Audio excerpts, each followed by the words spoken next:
Olá, querido irmão, querida irmã, este é o programa Tesouro da Igreja. Eu, Luiz Carlos e você, estamos aqui dando continuidade aos nossos estudos sobre esta carta apostólica Patris Corde, Coração de Pai. Esta carta apostólica do Papa Francisco é por ocasião aí dos 150 anos de aniversário da declaração de São José como padroeiro da Igreja Universal, portanto da Igreja Católica, né?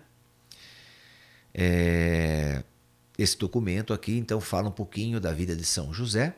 Nós estamos aqui vendo algumas passagens. São muito bonitas as passagens que o Papa Francisco nos faz pensar sobre elas, né? Nos faz refletir. E hoje nós vamos entrar, então, num título que diz Pai na Obediência. Nós já vimos aí,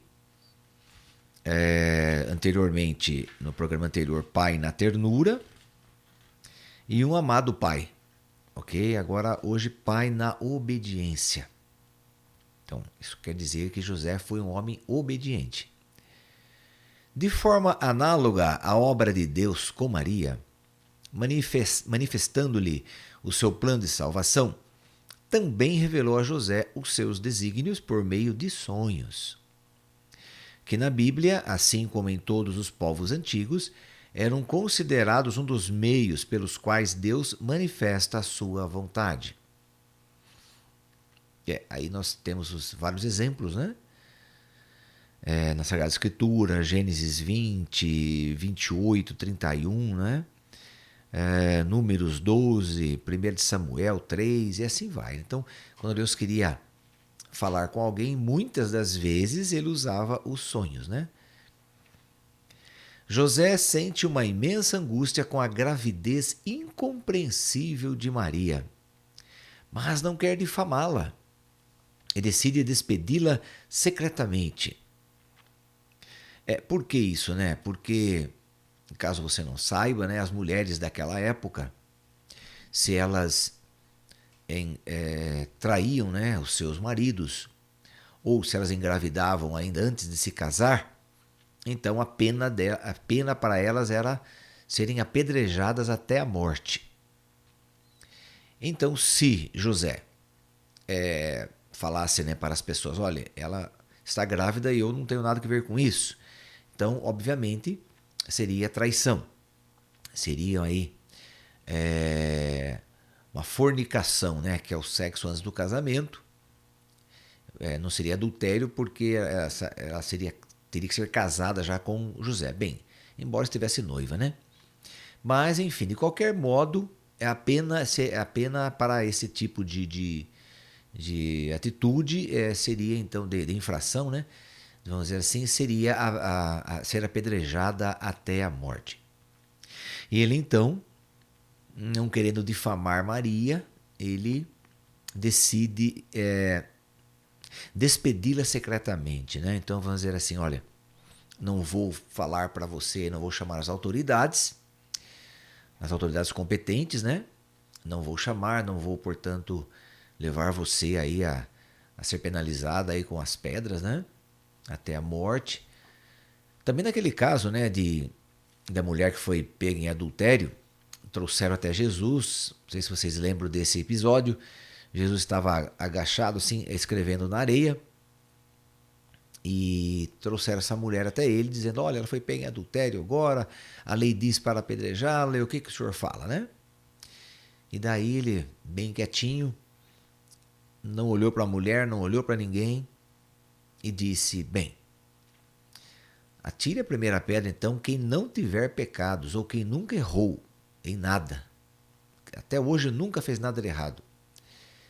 E aí, pouco a pouco, a começar dos mais velhos, eles foram deixando suas pedras no chão, de modo que a moça ficou sozinha com Jesus. Ele perguntou para a moça, né, tem mais alguém aqui que vai te acusar? Ela disse, não, Senhor, não tem ninguém aqui. Ele falou, nem eu te acuso. Vai e não peques mais. Então aí está o perdão de Jesus, né? Quer dizer, quando ele despede a moça, não é porque ele concordou com o erro da moça, de forma alguma. Ele não concordou e disse que estava errado, evidentemente. Agora, ele perdoou a moça, sim. mas disse para ela não fazer nunca mais isso. Aí sim. Esse é o propósito, né, da confissão, da nossa confissão, quando nós vamos nos confessar. Então o propósito é esse, né? Pedir perdão a Deus do erro que nós fizemos e nós nos dispomos, né, para o padre ali no caso de não fazer mais, né? Então diante do padre e diante de Deus, evidentemente, né? Claro. Aí é Deus quem perdoa, né? O padre é apenas um canal da graça, né? Mas é Deus quem perdoa. Então José, sabendo disso, ele então despede Maria e, como se diz, né, agora daqui para frente o que acontecer é problema seu, não é? Então se ela fugisse para outra cidade, vamos supor, onde ninguém a conhecesse, e ela tivesse esse filho, poderia ser, né, que ela continuasse viva, vamos dizer assim. Então ele deu uma chance para ela, né? Uma chance para ela se virar. Claro. E agora acontece que, como o Papa disse no começo deste documento, né, que ele teve 4 sonhos, né? Então no primeiro sonho, o anjo o ajuda a resolver o seu grave dilema. O anjo fala para ele: não temas receber Maria por tua esposa, né? Pois o que nela foi gerado vem do Espírito Santo. Então, quer dizer, não é de nenhum outro homem. Não é que ela traiu você, não. É o que vai se cumprir, né? Para se cumprir o que foi prometido aí, o que foi escrito, o que foi prometido, então tem que ser assim. Ela vai gerar o Filho de Deus. Não é seu filho, é filho de Deus. Então ela ficou grávida de Deus, no caso, né? Ela darás à luz um filho, e tu, olha, e tu, né? Quer dizer, você, José, lhe porás o nome de Jesus, pois ele salvará o seu povo dos seus pecados. Então, quer dizer, quem vai pôr o nome? José. Então, quem tem direito sobre essa criança? José. José é o pai de Jesus. É o pai legal, é o pai diante da sociedade, diante das leis. Ele é o pai de Jesus. Ok? Então, quer dizer, a ele foi dado essa graça, esse poder, né, de ser o pai de Jesus e ele colocar o nome, porque lembrando aqui, como nós vimos aqui já em outros programas, né, lembrando que o ser humano, o homem que coloca o nome nas coisas, como está lá em Gênesis, né, quando Deus fala para Adão, né, olha Adão, então agora você vai colocar o nome em todas as coisas criadas. Inclusive até hoje é assim, né? Quando o homem descobre alguma fórmula nova, descobre alguma estrela nova, é ele que batiza, ele que coloca o nome. Nos teoremas matemáticos aí, né, quando descobre um teorema, alguma coisa assim, coloca a fórmula daquele que descobriu. Então é assim até hoje, não é? Então aí o anjo fala, né, para ele: você vai colocar o nome de Jesus nele, né? Pois ele salvará o seu povo dos seus pecados. Porque o nome de Jesus, Yeshua, em hebraico quer dizer Deus salva. Deus salva. E Cristo é um adjetivo que é grego. Quer dizer, Christos, quer dizer Messias, ungido, cheio do Espírito Santo. Então, o Deus ungido que salva. Então, o nome de Jesus, vamos ver que seja esse daí, né? O Deus ungido que salva. O Deus cheio do Espírito Santo que salva. Ok? É o nome completo, né? Jesus Cristo, né? Bem, a sua resposta foi imediata, né? A resposta de José, né? Quer dizer, ao despertar do sono, José fez o que o anjo do Senhor lhe havia ordenado, como está em Mateus 1:24. Com a obediência, superou o seu drama e salvou Maria. Então, veja, pela obediência de José, apareceu a solução dos problemas, não é? Salvou Maria de ser apedrejada. Se ela fosse apedrejada, o filho morreria, quer dizer, não viria para nós o Salvador. Nunca conheceríamos, nunca teríamos outro, porque não existiria outro Salvador, porque não existiria outra mulher, sabe, gente? Isso é muito importante a gente entender. Que a salvação de Cristo, a salvação de Deus, né? A economia salvífica, ela começa na encarnação do Verbo. Agora, essa encarnação só seria possível através de uma única mulher. Não existiria uma substituta. Não existiria. Se Maria não dissesse o seu fiat, o seu faça-se, o seu sim, portanto, não existiria outra mulher.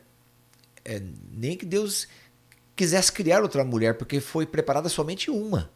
Só foi preparada uma mulher, desde todos os tempos. Desde antes de existir qualquer coisa. Deus já sabia de tudo isso no seu coração. Então ele escolheu uma única mulher. Tá certo que a teologia ensina que em Maria foi colocado um princípio de ela nunca dizer não a Deus, né? Um princípio. Ok, é um princípio, quer dizer, o que é um princípio, vamos dizer? É um dom, ok? Mas ela tem a liberdade de dizer sim ou não. O princípio foi colocado. Assim como eu já expliquei também, que todas as pessoas nascem, ou melhor, são geradas com um princípio de buscar a Deus. Embora nem todas vão buscá-lo, ou muitas delas vão buscar Deus em lugar errado, ou em religião errada, ou mesmo em coisas erradas. Substituem Deus por um hobby, por exemplo. Substitui Deus por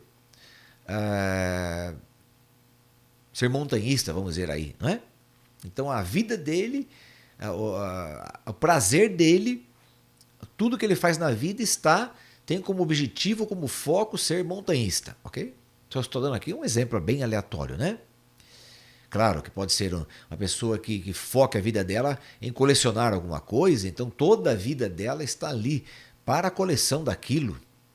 Também é uma outra suposição. Ou uma pessoa que substitui Deus pela bebida, então o Deus dele é a bebida, ou é a droga, ou é o sexo, ou é o dinheiro, ou é a fama. Então, quer dizer, substitui Deus. Mas todas as pessoas, isso a teologia católica afirma, todas as pessoas, todos os seres humanos, quando são gerados, eles são gerados com um princípio. Deus coloca um princípio neles, porque o dom da vida vem de Deus. Ok? O dom da vida vem de Deus. Só Deus pode dar a vida. Mas ninguém pode dar. Agora, ele usa do homem e da mulher para gerar o que ele quer, né? Que seja gerado. Então, uma pessoa vai ser gerada. Ok? Agora, então ele dá a graça ao homem e à mulher de gerarem para ele, né? Vamos dizer assim. Ok? A criação toda. Mas ele coloca esse princípio nas pessoas de sempre o buscarem. Isso é um princípio inato. Ok? Então, com a obediência, superou seu drama e salvou Maria. Assim, estava dizendo, né, que com a obediência dele, veja, ele salvou, né? Salvou aí aliás, ele, vamos dizer assim, puxa vida, com a obediência dele salvou o mundo de todos os tempos, não é verdade? Ele salvou inclusive a mim e a você, não é verdade?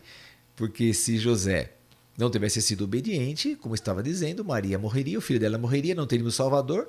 Pronto, estava tudo perdido. Ok? Então José, pela obediência de José, nós somos salvos, né? Que bênção, que maravilha.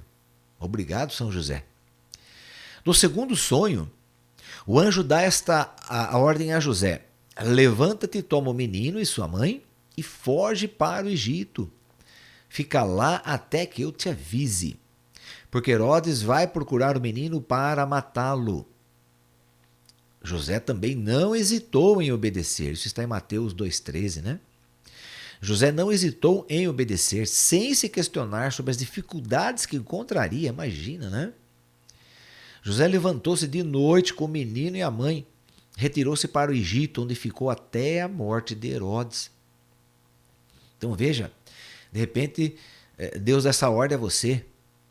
Viu? Saia daqui agora, Luiz Carlos, pegue sua esposa, seus filhos aí, enfim, e vá para o México, sei lá, não é?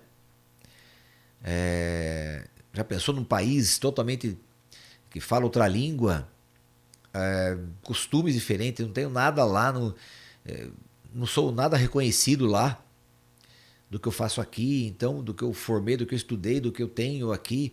Quer dizer, como assim eu vou sobreviver? O que eu vou fazer lá?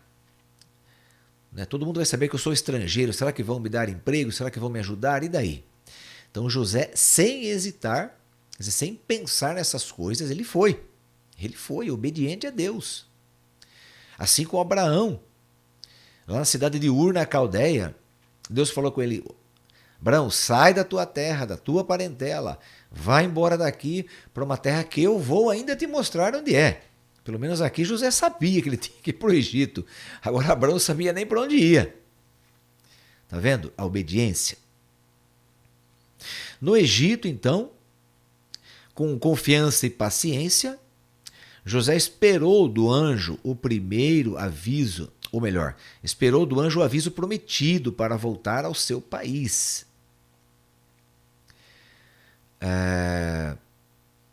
Porque ele diz: fica lá até que eu te avise.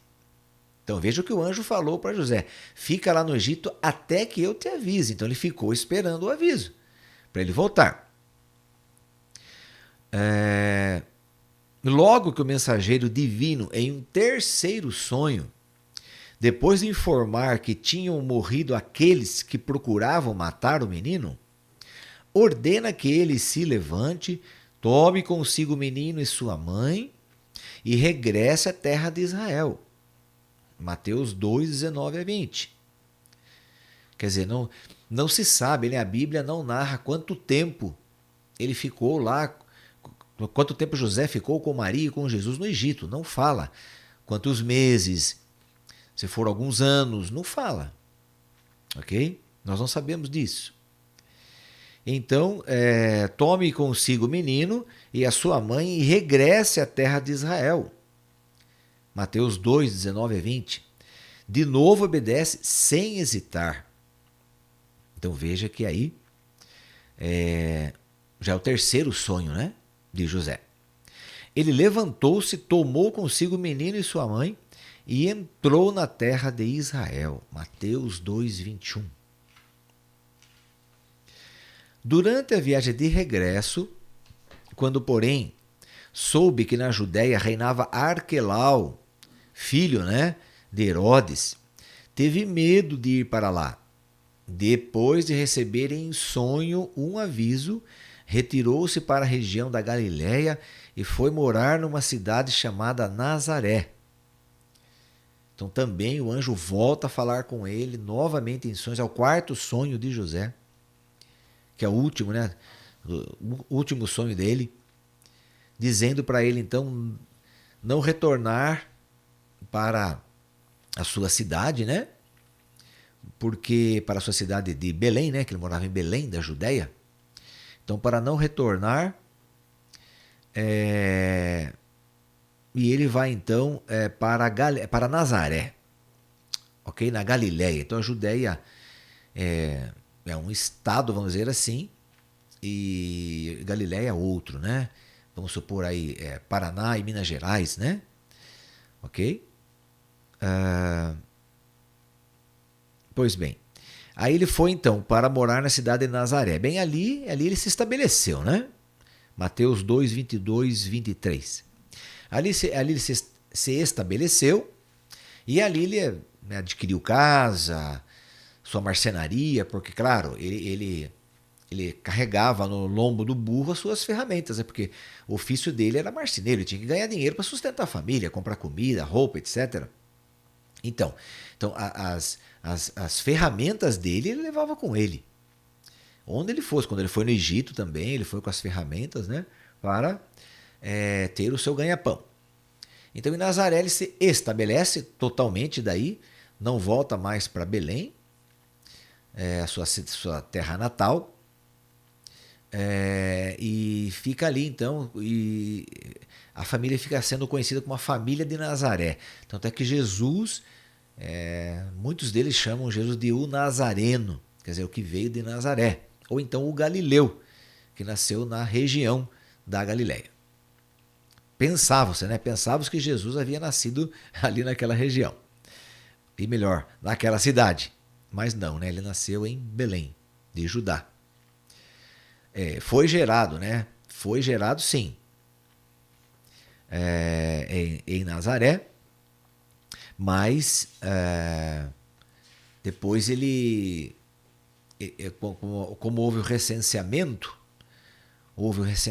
então ele teve que sair da sua cidade e ir para Belém, para fazer o recenseamento. Chegando em Belém, aí Maria completa os seus dias e tem o menino em Belém.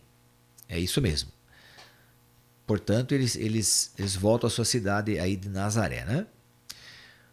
Por sua vez, o evangelista Lucas diz que José enfrentou a longa e incômoda viagem de Nazaré a Belém, devido à lei do imperador César Augusto relativa ao recenseamento, assim, que impunha a cada um registrar-se na própria cidade de origem. E foi precisamente nessa circunstância que nasceu Jesus, sendo inscrito no registro do império como todos os outros meninos. Ok? São Lucas, de modo particular, tem o cuidado de assinalar que os pais de Jesus observavam todas as prescrições da lei. Os ritos da circuncisão de Jesus, da purificação de Maria depois do parto, da oferta do primogênito a Deus. Ok? Então, tudo isso eles observavam, né? Todas as leis. Lei de purificação, lei de oferta, lei de registro, né? Tudo isso, a circuncisão, né, que é o batismo dos meninos, né? Tudo isso ele fez tudo certinho. Então, muito obediente também às leis, ok? Em todas as circunstâncias de sua vida, José soube pronunciar o seu fiat, o seu sim, assim como Maria na Anunciação e Jesus no Getsêmani. Então, a família do faça-se, né? A família do seu sim. Jesus disse o seu sim no Getsêmani, um local de dor, de sofrimento que ele passou ali, onde ele transpirou sangue, né? Mas disse o seu sim. Maria disse também o seu sim a Deus e José também. Em sua função de chefe de família, José ensinou Jesus a ser submisso aos pais, como está em Lucas 2,51. Então, o menino obedecia o pai e a mãe direitinho. Tudo que os pais falavam, ele fazia, com certeza. Segundo o mandamento de Deus, né? Claro, Deus fala ali para os filhos obedecerem os seus pais, honrarem seus pais. E assim Jesus fazia, né? Ao longo da vida oculta em Nazaré, quer dizer, não sabemos então, né, de Jesus, sabemos que aos 12 anos ele entra na sinagoga, né? Lá de Jerusalém, isso nós sabemos, mas até então, até aos 12 anos, não sabemos nada de Jesus. Ao longo da vida oculta em Nazaré, na escola de José, ele aprendeu a fazer a vontade do Pai, Deus Pai, né?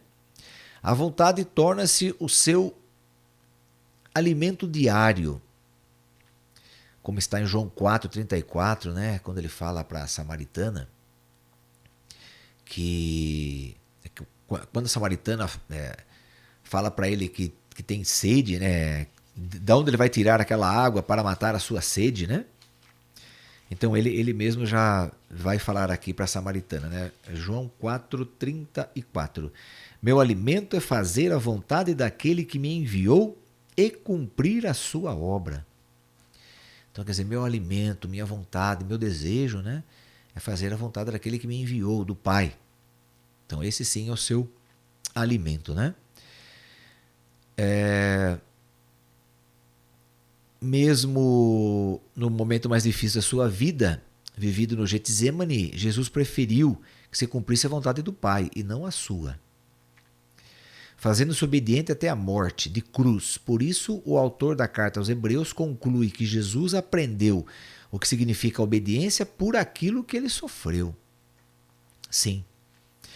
E aprendeu a obediência também através de ver o seu pai ensinando, né, seu pai aqui da terra, ensinando e ser obediente a Deus também.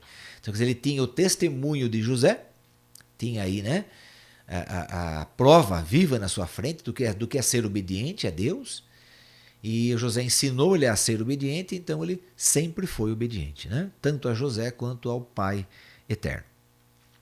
A partir de todas estas vivências é possível ver que José foi chamado por Deus para servir diretamente a pessoa e a missão de Jesus, mediante o exercício da sua paternidade. Desse modo, precisamente, ele coopera no grande mistério da redenção, quando chega à plenitude dos tempos e é verdadeiramente ministro da salvação. Né? Ok? Então, ministro da salvação. De fato, ele. Essa frase é tirada do Exortação Apostólica Redentores Custos sobre a figura e missão de São José na vida de Cristo e da Igreja, né? Ser o ministro da salvação, é aquilo que eu estava dizendo, né? Se ele não dissesse o seu sim, se ele não aceitasse Maria depois de ser avisado, em sonho nós não teríamos a salvação. Então, por isso que o Papa São João Paulo II, neste documento, nesta exortação apostólica Redentores Custos, vai dizer que ele é o ministro da salvação. Que bênção, né? Que graça. Então, meu querido irmão, minha querida irmã, encerramos aqui o nosso programa sobre a obediência de José. Então vamos pedir a Nossa Senhora que reze por nós, que interceda por nós, para que nós sejamos também filhos obedientes ao Pai. E que São José, o Pai também da obediência, interceda por nós, para que a exemplo dele também sejamos obedientes. Ave Maria, cheia de graça, o Senhor é convosco. Bendita sois vós entre as mulheres, e bendito é o fruto do vosso ventre, Jesus.